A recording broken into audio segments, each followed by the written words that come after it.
What's up everybody? Welcome to the OG RAV4 channel. My name is Omar and in today's video I will introduce you to the rarest first generation Toyota RAV4 in the United States.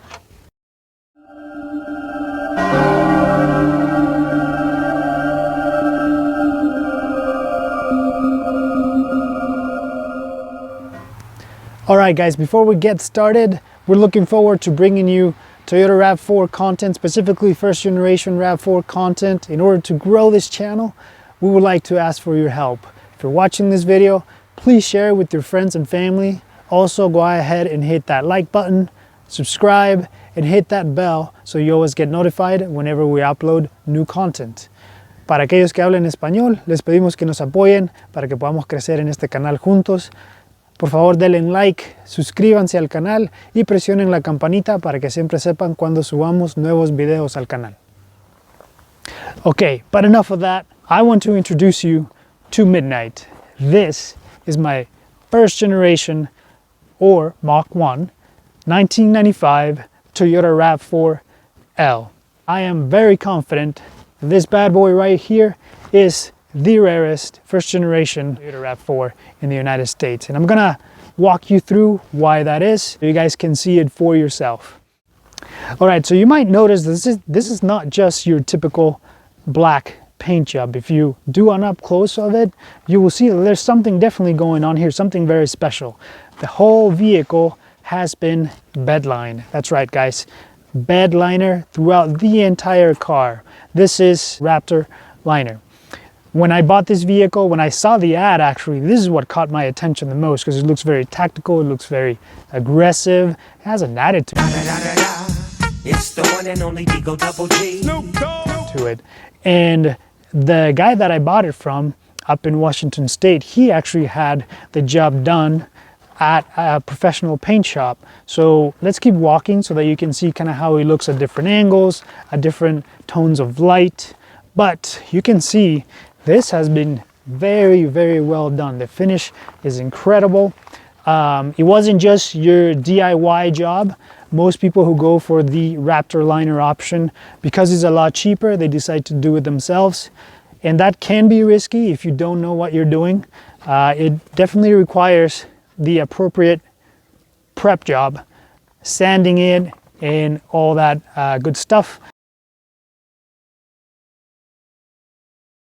Let's keep going around the back. You can see that also up on the roof, it was done as well to include the double sunroof, which we will talk about in a bit. But overall, guys, it looks amazing. Again, it was one of the main selling points to me. Raptor Liner is known to be durable. It's tough, so it can withstand scratches pretty well. Amazing. When I was in the market looking for a RAV4, this is one of the main points that definitely called my attention. You can also see that all the glass has been tinted.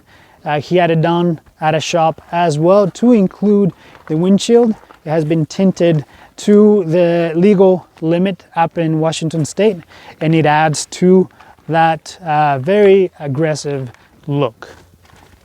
Moving on, if we come back to the front, the other thing that was a big selling point for me is this guy right here.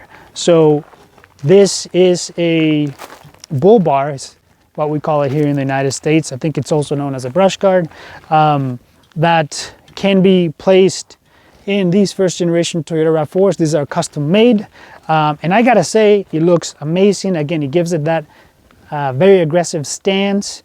It has personality going on. A few people have asked me already where I got it, and to be honest, I'm not sure who manufactures this, but I will make sure that I look into it so that I can let you guys know. But again, with the black on black between the bed liner and the bull bar, I think this guy just looks fantastic, guys. Talk to you about a little bit of what's going on the inside that makes it unique. All right guys, so if you were paying attention at the very beginning of the video, I mentioned that this is a 1995 Toyota RAV4. Why does that matter? Why does that make this car so special? Toyota launched the RAV4 initially in 1994 into the Japanese market. However, you could not get your hands on one of these in the United States until 1996. So how did I get my hands on a 95? Here, let me show you. Ta-da, look at that. So this is a JDM, or Japanese domestic market vehicle, which makes this guy so darn unique. So with it being a Japanese domestic market vehicle, you'll notice that the steering wheel is on the opposite side of where it normally is as we drive in the United States. So that makes this an RHD, or right-hand drive vehicle. But that's not everything that makes this car so special. You might have noticed, as I open this door right here, that it's only got 2 doors plus one in the rear. That's right, this is a 3-door Toyota RAV4. That factor alone makes it already very unique.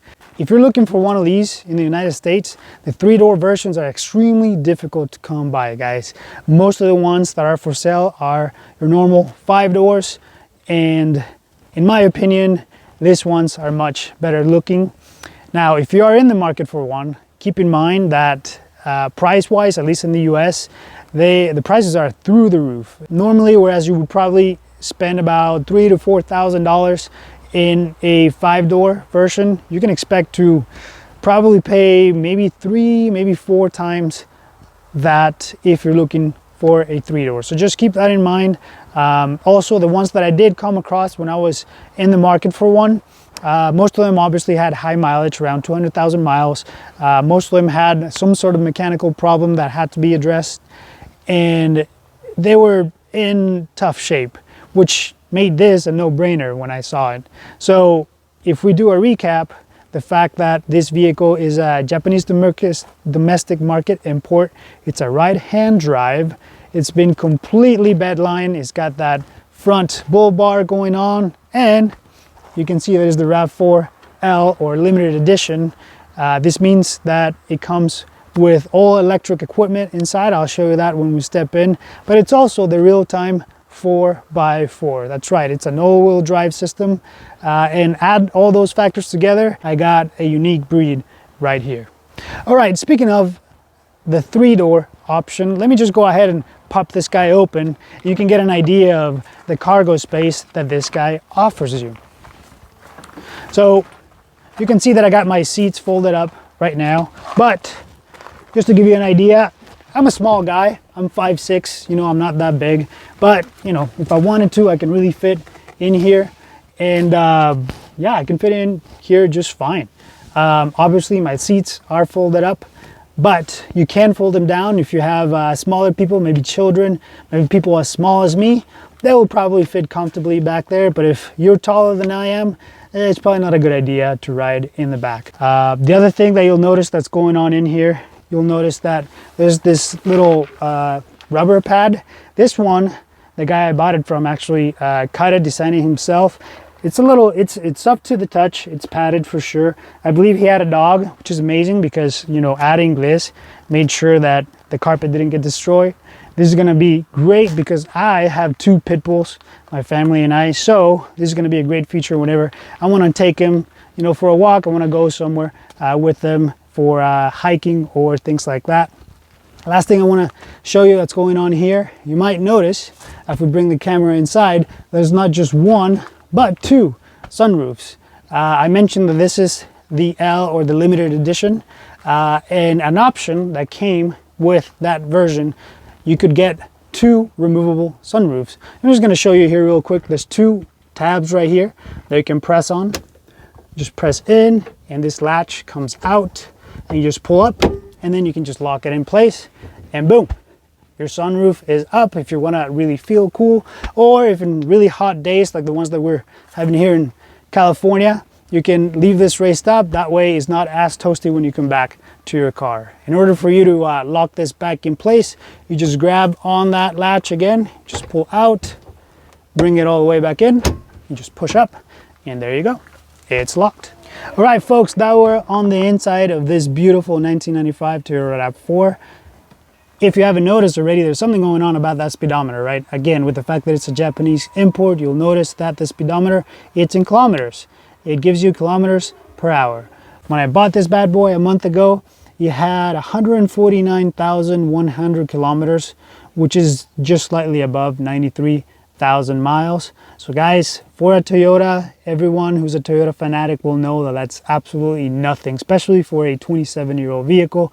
This guy easily can make it to 400, 500,000 miles, and I very much intend to see that happening. Because it's a right-hand drive, the blinker or your turning signals are on the wrong side or are on a different side as what we're used to seeing in the United States. So your wiper one is on this side and your blinker is on this side. So every once in a while that still gets me, especially when I drive my other vehicles. The other thing that you'll notice, like I mentioned earlier, you'll see that we do have electric mirrors. You'll see over here that you have your electric windows and your electric locks. Again, that's an option that you could only get if you had the L edition. Do correct me if I'm wrong, let me know in the comments, but I believe that unless you had that L edition, you would only get the hand crank windows and everything manual on the base model. This guy is an automatic transmission, a 4-speed automatic transmission. I know that that's a turnoff for a lot of guys. Me personally, I was looking for an automatic, but if you're about that manual life, all the more power to you. My wife and I, we wanted a little more commodity, and this works great. The 4-speed automatic transmissions are excellent. Now, with it being a automatic transmission, you know, if you got the manual transmission, normally, if it's a 4x4 vehicle, in this area, you would see the option to turn on the center locking differential. So if your vehicle is real-time all-wheel drive with a manual transmission, you would get that option. But if you have the automatic, well, in this case, the Japanese import, this is what you see. The power button, it's the equivalent of the US versions of what you would see if you got an automatic. I would actually read ECT or electronically controlled transmission. What this button does, whatever gear you're on, whatever speed you're driving, it will delay going up in gears for a little longer so you can pick up speed a little bit faster. I've been using that feature quite a bit today, driving in the I-80 around the Lake Tahoe area, because if you don't, you just don't get as much power out of that engine, that transmission. So that option is really handy. Now the other button, the menu button, you got to be very careful with that bad boy. What that does, if you actuate that, it will retain the gear, whatever gear that you're currently at, and you will keep it until you press that button again. So it's something to be aware of. It's one way to really toast your transmission if you're not paying attention. One very neat feature that I want to show you is this little guy right here. And let me explain to you what that is by putting the car in the on position. So I want you to listen.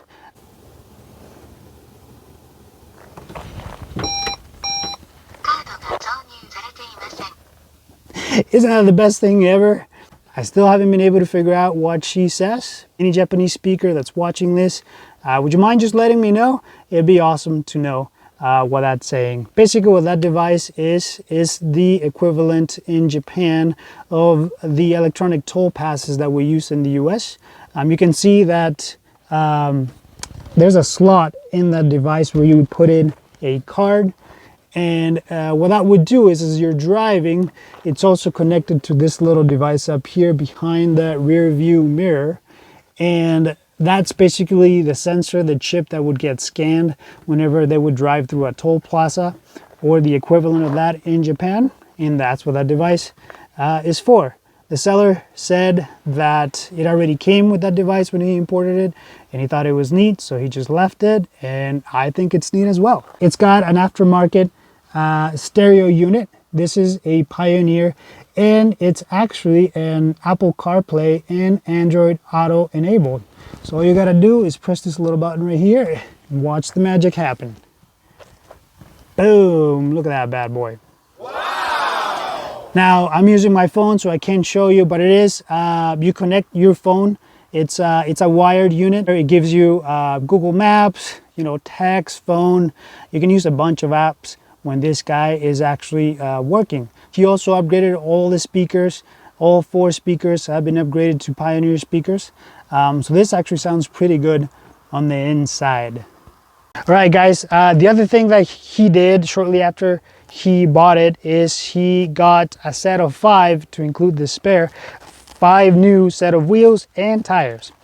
I think it looks fantastic. As you can see, these are, it's all black. They look amazing. They look beautiful. A set of KMC wheels, and they are wrapped on Yokohama Geolandar all-terrain tires. These are your stock size. It's rocking the 215/70 R16 size. The other thing I wanted to show, if you come to the front, the things that I've done to it. One of the things, so when I did get it, the only things that I needed is a new set of front brakes. Those were gone. So you'll notice that I painted those calipers red. Well, I didn't, but I took it to a shop and they put in brand new rotors, brand new calipers, and brand new brake pads. And I asked them to paint those bad boys red, and I think it just looks amazing. Again, it adds to the whole theme, the aggressiveness that I'm going for, and it certainly looks beautiful. Now, the other thing that we've done to it, if you come up to the front, is we put LED lights on it. We were thinking about changing out the assemblies altogether. That's one modification that a lot of people do when they get these old ones. They get the newer assemblies from the 1998 and newer version. However, with it being a Japanese import, I want to keep it as original as I can. So we decided we're just going to keep this ones with the guard. It's hard to notice anyway. But we did install a set of LEDs in there. And since we're already here, let me show you the action that's going under the hood. There we go. These first generation RAV4s are equipped with a 2-liter 3SFE engine hooked up to a 4-speed automatic transmission like we already talked about. You can see, guys, this guy, it's so clean. It's very neat. It is beautiful what's going on here.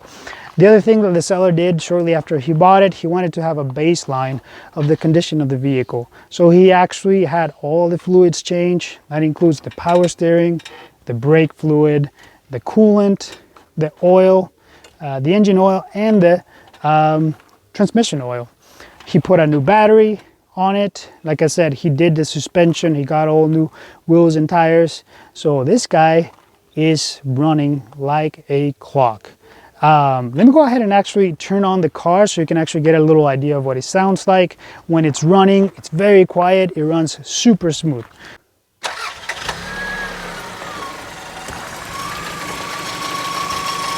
There you go, guys. Very quiet, no knocking, nothing of the sort. This guy just purrs down the road.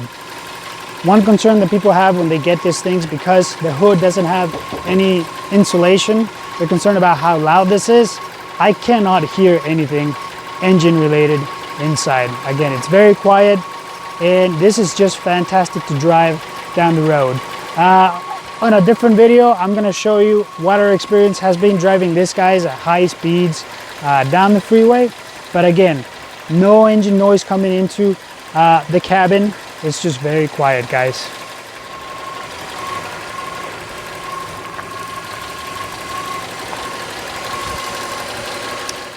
All right, guys, thank you for watching. If you stayed up until this point, we're very grateful. Again, this was my 1995 Toyota RAV4. We called it MIDNITE. That's its official name. We're excited to bring you more content about it. We're also gonna be modifying it to make it a little more off-road looking, more badass, but we're interested, we're very excited in hearing what mods you think we should do to this beauty. Maybe a lift kit, maybe putting some off-road lighting, a roof basket, things like that. Just let us know what you guys think would make this guy look even better. Again, if you're watching, please go ahead and like, subscribe, and ring that bell so that you get notified whenever we drop new content. Up until the next one, guys, thank you.